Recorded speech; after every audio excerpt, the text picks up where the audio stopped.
सन 1988 New York का एक छोटा सा ऑफिस, 8 लोग, एक कंप्यूटर और एक मिशन। उस दिन उन लोगों ने एक प्लान बनाया, एक ऐसा प्लान जिससे अगले 35 सालों में इन्होंने पूरी दुनिया का कंट्रोल हासिल कर लिया। लेकिन यह प्लान कोई नॉर्मल बिजनेस प्लान नहीं था। यह प्लान था एक एल्गोरिदम, एक ऐसा कोड जो हर कंपनी के फैसलों को कंट्रोल करता है, हर गवर्नमेंट को प्रेशर में रखता है और हर क्राइसिस का फायदा उठाता है। और सबसे खतरनाक बात, इस प्लान में शामिल है एक जुमला, और वो जुमला है, we don't need to own everything, we just need to be everywhere.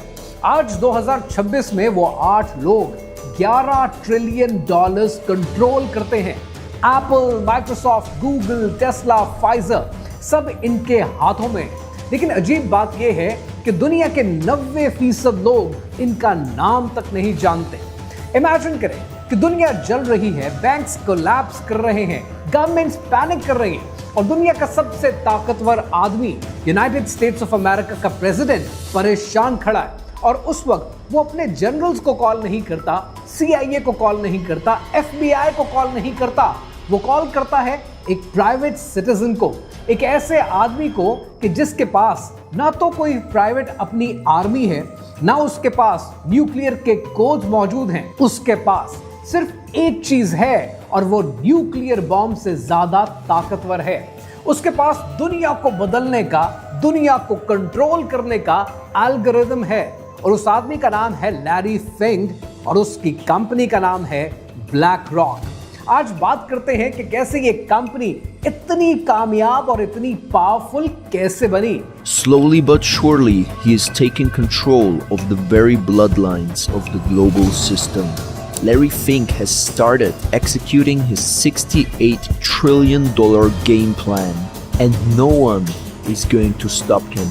कैसे आज दुनिया की हुकूमतें इससे मदद मांगती हैं, कैसे दुनिया के सेंट्रल बैंक्स इससे एडवाइस मांगते हैं और क्यों हर क्राइसिस में एक ही फोन बचता है, ब्लैक रॉक का। ये कहानी पैसे की कहानी नहीं है, ये कहानी कंट्रोल की कहानी है, दुनिया के कंट्रोल की कहानी, आने वाली नस्लों के कंट्रोल की कहानी। कहानी क्या है, आइए समझते हैं।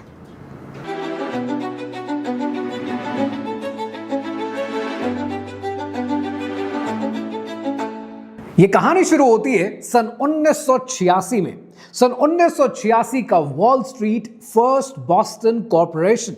लैरी फिंग एक हॉट शॉट बॉन्ड ट्रेडर, 35 साल की उम्र, इंतहाई टैलेंटेड, अग्रेसिव, फियरलेस। उसने अपनी कंपनी के लिए बिलियंस कमाए थे और दुनिया कहती थी कि ये लड़का लेजेंड है। लेकिन फिर एक गलती, सन 1987 में ब्लैक मंडे आया, स्टॉक मार्केट क्रैश कर गई और लैरी फिंक की एक गलती से, एक रॉन्ग बेट से कंपनी को $100 मिलियन का नुकसान हुआ। एक दिन में सब खत्म। The bears and the bulls were out on Wall Street this week with some of the sharpest drops and gains in stock market history. So what did it all mean? Now there's a question that the experts and analysts will be pondering for a time. Larry Fink को fire कर दिया गया, public humiliation अलग से हुई और career खत्म हो गया। लैरी फिंक की रेपुटेशन डिस्ट्रॉयड। नॉर्मल आदमी होता तो शायद हार मान लेता, लेकिन लैरी फिंक ने सोचा कि अगर मैं हार गया तो सिस्टम ही बदल दूंगा। और यहां से शुरू होता है revenge plan. We should have been fired a year ago and a quarter ago before the loss. We were making so much money and we had no idea why we were making so much money. कुछ महीने के बाद Larry Fink को एक phone call आती है और ये फोन कॉल करने वाले शख्स का नाम है स्टीव श्वार्ज़मैन। स्टीव श्वार्ज़मैन ब्लैकस्टोन कंपनी का मालिक है। सन 1985 में स्टीव श्वार्ज़मैन ने ब्लैक रॉक ग्रुप बनाया था और ये एक प्राइवेट इक्विटी फर्म थी। वो शायद लैरी फिंक की काबिलियत से वाकिफ भी था, उससे मुतासिर भी था और उसने लैरी को एक ऑफर की कि मेरे साथ मिलकर काम करो।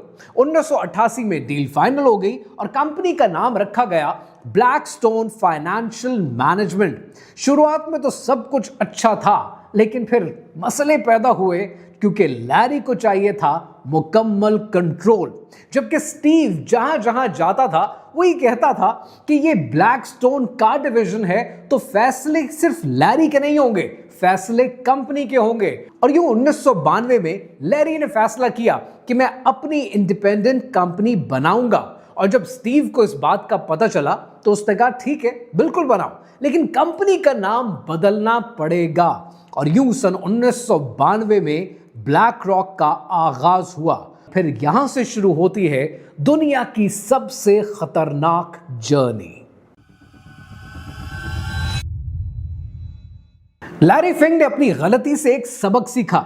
वो हार इसलिए गया था क्योंकि उसने अपनी गट फीलिंग पर बेट लगा दी। तो उसने ये फैसला किया कि अब कभी अपनी फीलिंग पर काम नहीं करूंगा, जब भी बेट करूंगा डेटा पर चलूंगा। 1989 में लैरी फिंग ने हायर किए मैथमेटिकल जीनियसेस, कंप्यूटर साइंटिस्ट और फिजिसिस्ट और उनसे कहा कि एक ऐसा सिस्टम बनाओ जो फ्यूचर देख सके। और 3 साल के बाद सन 1992 में अलादीन बनकर तैयार His हुआ। open secret to success is a massive computerized system called Aladdin.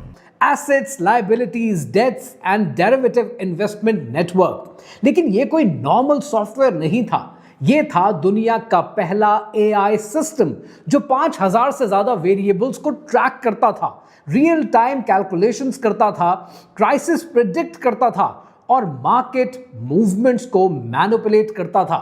Manipulate, exactly आपने बिल्कुल ठीक सुना है, मैनिपुलेट, क्योंकि जब डेटा का कंट्रोल आपके हाथ में आता है तो नैरेटिव आपके हाथ में आता है। जब आप नैरेटिव को कंट्रोल करते हैं तब आप रियलिटी को कंट्रोल करते हैं। सन 1994 में इनका पहला बड़ा इम्तिहान आया। मैक्सिको की इकोनॉमी क्रैश होने वाली थी, सबको पता था, लेकिन एग्जैक्टली कब ये कोई नहीं जानता था। अलादीन ने प्रेडिक्ट किया कि अगले 2 हफ्ते में क्रैश होगा। लैरी फिंग ने शॉर्ट पोजीशंस ले ली। एग्जैक्टली 13 दिन के बाद मैक्सिको क्रैश करता है और ब्लैक रॉक ने $500 मिलियन कमाए। और दुनिया ने देखा कि ये लोग डेंजरस हैं, लेकिन असली डेंजरस चीज तो अभी बाकी थी। सन 2008 का साल आता है और इस साल सितंबर का महीना आता है। लेमन ब्रदर्स कोलैप्स कर चुका है, बियर स्टर्न्स खत्म हो चुका है, AIG गिरने के ब्रिंक पर खड़ा है, पूरी ग्लोबल इकोनॉमी पैनिक में है, बैंक्स गिर रहे हैं, मार्केट फ्री फॉल में हैं और गवर्नमेंट के पास ऑप्शंस खत्म होने वाली हैं। उस वक्त US treasury secretary Henry Paulson रात भर मीटिंग्स में बैठे रहते हैं और एक ही सवाल है उनके दिमाग पे कि सिस्टम को कैसे बचाया जाए। We are watching this market deteriorate. The stock market is now down 21%. और फिर एक फोन कॉल होती है लैरी फिंग को। गवर्नमेंट ने कहा कि हमें आपकी मदद चाहिए। लैरी फिंग ने सिस्टम को बचाने पर रजामंदी तो जाहिर कर दी, लेकिन एक बात क्लियर कर दी कि ये काम ब्लैक रॉक करेगा अपने फ्रेमवर्क के तहत। गवर्नमेंट के पास ज्यादा ऑप्शंस नहीं हैं। और यहां पर एक अहम मोड़ आता है। ब्लैक रॉक को एक्सेस मिलता है फेडरल रिजर्व के फाइनेंशियल डेटा का, टॉक्सिक एसेट्स को मैनेज करने के कंट्रोल का और उसके कॉन्ट्रैक्ट्स का और गवर्नमेंट बैक्ड मैंडेट्स का, बिना किसी ऑपरेशनल कैप के। यहां से ब्लैक रॉक सिर्फ एक इन्वेस्टमेंट फर्म नहीं रहता, यहां से वो सिस्टम के अंदर एक सिस्टम बना देता है और फिर मैजिक शुरू होता है। ब्लैक रॉक ने अलादीन यूज किया, सब टॉक्सिक एसेट्स को एनालाइज किया, फिर सस्ती प्राइस पर खरीद लिया।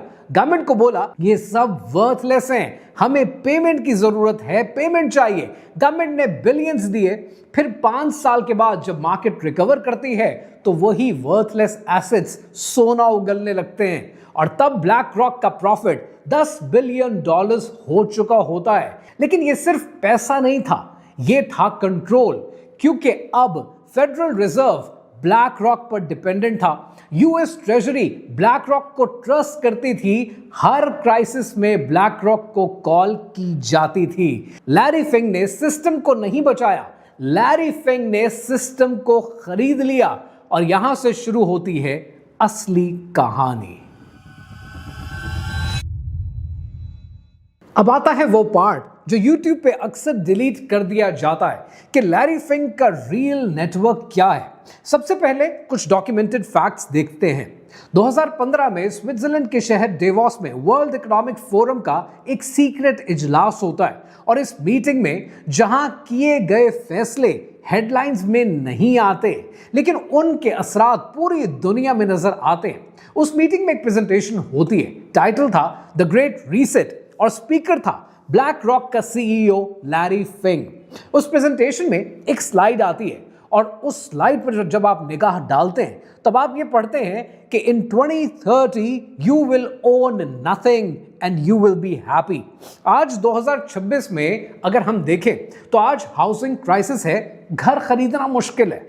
आज सब्सक्रिप्शन इकोनॉमी है, घर हो, सॉफ्टवेयर हो, एंटरटेनमेंट हो, मालिक बनना कम और रेंट पर लेना ज्यादा हो चुका है।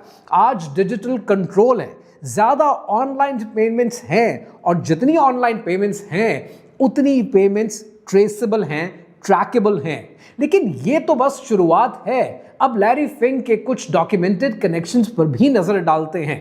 वो मेंबर है काउंसिल ऑन फॉरेन रिलेशंस का, वो multiple times Bilderberg meetings attend कर चुका है और वो बोर्ड लेवल मेंबर है वर्ल्ड इकोनॉमिक फोरम का। ये तीनों ऑर्गेनाइजेशंस ऑफिशियली पब्लिक फोरम हैं और पब्लिक फोरम के तौर पर प्रेजेंट की जाती हैं। इनकी वेबसाइट्स हैं, इनके एजेंडास पब्लिक होते हैं और इनकी मीटिंग्स डॉक्यूमेंटेड होती हैं।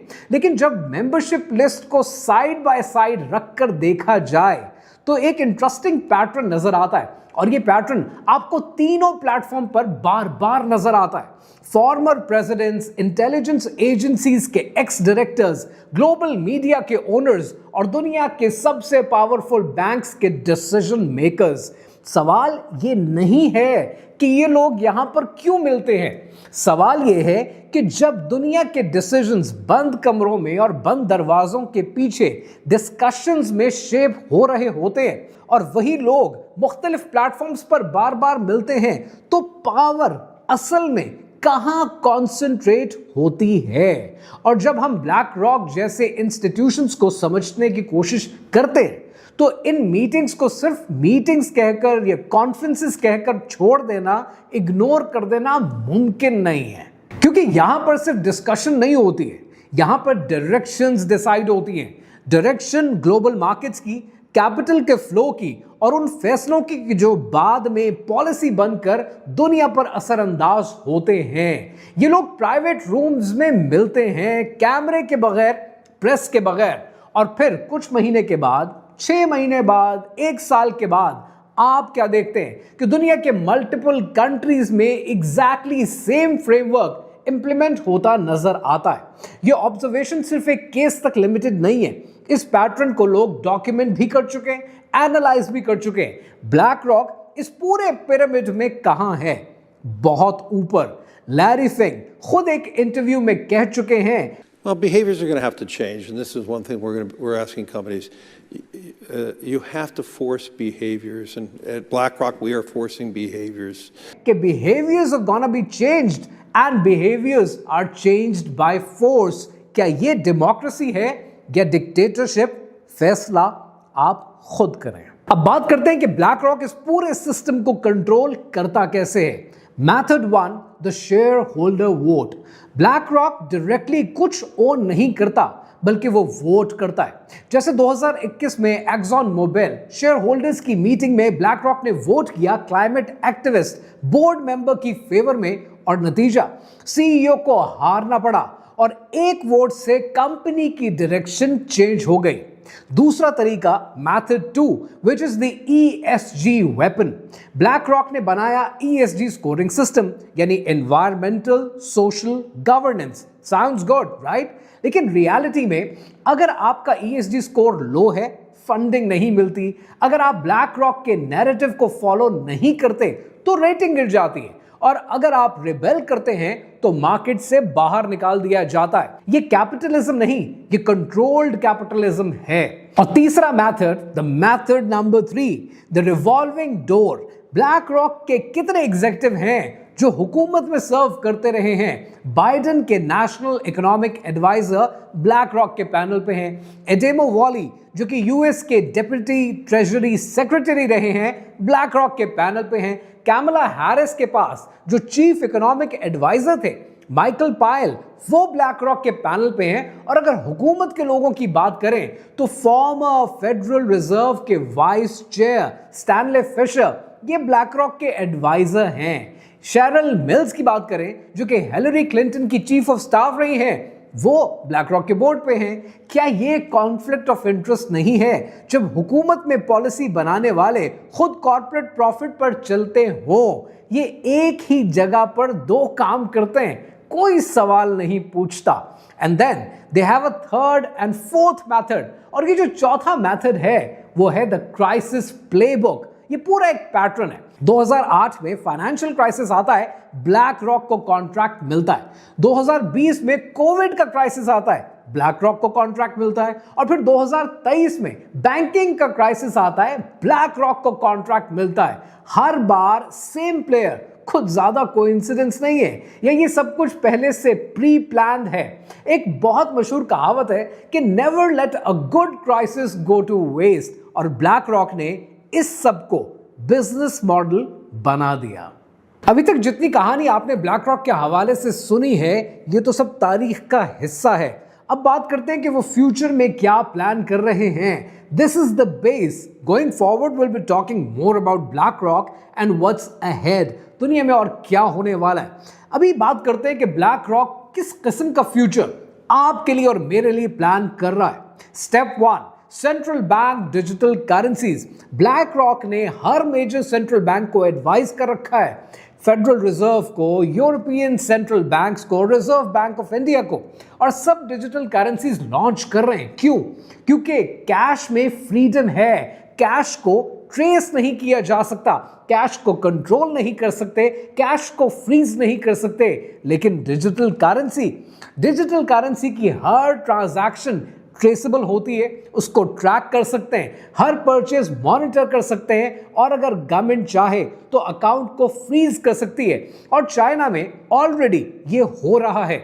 सोशल क्रेडिट सिस्टम के नाम पर रॉन्ग ओपिनियन पोस्ट करने पर क्रेडिट स्कोर गिर जाएगा, गवर्नमेंट को क्रिटिसाइज किया तो ट्रैवल बैन लग जाएगा, और एंटी नेशनल कंटेंट शेयर किया तो बैंक अकाउंट फ्रीज हो जाएगा। और ब्लैक रॉक चाइना का सबसे बड़ा फॉरेन इन्वेस्टर है, मतलब ये सिस्टम ऑलरेडी चाइना में टेस्ट हो रहा है और बहुत जल्द ग्लोबली रोल आउट होगा। Step 2, the tokenization of everything. BlackRock का कहना यह है कि गोइंग फॉरवर्ड दुनिया के हर रियल वर्ल्ड एसेट का मतलब है टोकनाइजेशन। आपका घर नहीं है, ये एक डिजिटल टोकन है। आपकी गाड़ी नहीं है, ये एक डिजिटल टोकन है। और आपकी सेविंग्स भी आपकी सेविंग्स नहीं है, ये एक ऐसा डिजिटल टोकन है जिसमें दुनिया इन्वेस्ट कर सकती है। हो सकता है मेरे घर के अंदर 150 इन्वेस्टर्स ने इन्वेस्ट कर रखा हो, लेकिन जब सब कुछ डिजिटल हो तो कंट्रोल कंप्लीट हो जाता है, और ये सारा कंट्रोल ब्लैक रॉक के हाथ में आ जाता है। They don't have to own anything, they just have to control it. एक क्लिक आपकी प्रॉपर्टी गॉन, एक एल्गोरिथम आपका एक्सेस अकाउंट ब्लॉक्ड, और एक डिसीजन आपकी जिंदगी खत्म। और यहां ये सब कुछ साइंस फिक्शन नहीं है, ये ऑलरेडी इन मोशन है। अब यहां पर एक गलतफहमी है जिसको दूर करने की जरूरत है कि ये कहानी किसी आदमी की कहानी नहीं है, ये कहानी किसी कंपनी की कहानी भी नहीं है, ये कहानी एक सोच की कहानी है। ये कहानी है कंट्रोल के नए मॉडल की। पहले पावर का मतलब होता था जर जन जमीन, या फिर कब्जा, या फिर पैसा, लेकिन आज पावर का मतलब है डेटा, एल्गोरिथम और डिसीजन मेकिंग के टूल्स। दुनिया आज दुनिया की हुकूमतें नहीं चला रही है, दुनिया आज दुनिया के कंग्लोमरेट्स चला रहे हैं। And these are the side effects of capitalism, और आपको जागने की जरूरत है। ब्लैक रॉक की ये सारी कहानी समझने का मतलब सिर्फ कहानी समझना नहीं है, इसका मतलब यह है कि आपको क्या करना है वो मैटर करेगा। तो अब बात करते हैं कि आपके लिए इस पूरी कहानी से क्या एक्शन स्टेप्स बनते हैं। सो अब आपने करना क्या है? आपने करने हैं 3 काम। पहला काम, आपने अपनी फाइनेंशियल इंडिपेंडेंस हासिल करनी है। और उसका तरीका क्या है? आपने सूद से बचना है, आपने रिबा से बचना है, क्योंकि जो सूद पर लेन देन करेगा अल्लाह सुब्हानहू तआला के साथ उसकी खुली जंग है। Avoid that. नंबर 2, जो आपने दूसरा बड़ा अहम काम करना है, आपने रियल एसेट्स में इन्वेस्ट करना है, गोल्ड में, सिल्वर में, इमूवेबल प्रॉपर्टी में, क्योंकि with the passage of time आप ये देखेंगे कि fiat currency, paper currency worthless होती चली जाएगी, क्योंकि कैश शायद आज भी पावर है, लेकिन रियल एसेट्स उससे भी बड़ी ताकत है। और तीसरा और सबसे जरूरी काम जो आपने करना है, आपने अपनी स्पिरिचुअल रेजिस्टेंस पैदा करनी है। सदकात दिया करें, सदके को बढ़ाएं, क्योंकि अल्लाह सुब्हानहू तआला सूद को घटाता है और सदके को बढ़ाता है। और जब आप ये करते हैं तो आप वो ताकत हासिल कर लेते हैं जिसको कोई ब्लैक रॉक या कोई कंपनी, कोई ताकत आकर चैलेंज नहीं कर सकती। रही बात ब्लैक रॉक की, तो ये एक कंपनी है जो आज दुनिया का कंट्रोल हासिल करने की कोशिश कर रही है। लेकिन तारीख आपको क्या सबक देती है? तारीख कहती है कि ताकत कभी भी परमानेंट नहीं होती। रोमन एम्पायर आई, खत्म हो गई।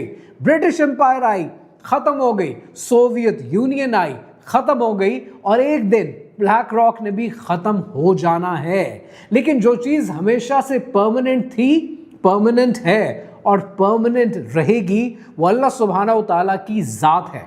अल्लाह सुब्हानहू तआला ने सूरह अल हदीद में क्या फरमाया? हुवल अव्वलुल आखिर, वही पहले है और वही आखिर है।